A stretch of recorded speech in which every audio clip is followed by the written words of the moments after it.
هو ايه مصير محمد صلاح مع ليفربول، وخاصة بعد ما ثنائي الهجوم اللي كانوا من ضمن اسباب تألقه ما سابوا الفريق، واللي هم ساديو ماني ومؤخرا فيرمينو.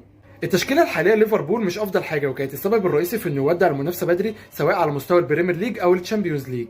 في 2019 كان في اقاويل ان ريال مدريد عايز يتعاقد مع محمد صلاح، والتعاقد ده ما كانش من فراغ، ده كان بسبب تألق صلاح مع الريدز، لانه في الموسم ده كان واخد افضل لاعب في البريمير ليج بتصويت اللاعبين، وكان واخد الهداف، والسنه اللي قبلها كان واخد الهداف، وفي 2019 كمان كان واخد التشامبيونز ليج، فكان واخد لوكشه جوائز كده تخلي اي نادي في العالم عايز يتعاقد معاه.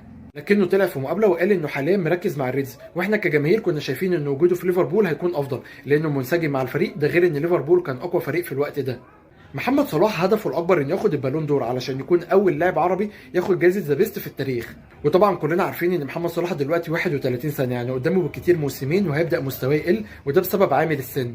وفي ظل وجود لعيبه زي هالاند وزي ساكا وغيرهم كتير من اللعيبه اللي عندهم 21 سنه و22 سنه، فالمهمه هتكون اصعب جدا على محمد صلاح في الدوري الانجليزي. فمن وجهه نظري حاليا ان هو يشوف فريق تاني زي برشلونه، او يرجع للدوري الايطالي في اي سي ميلان او انتر ميلان علشان يقدر يحقق الهدف اللي هو بيسعى عليه.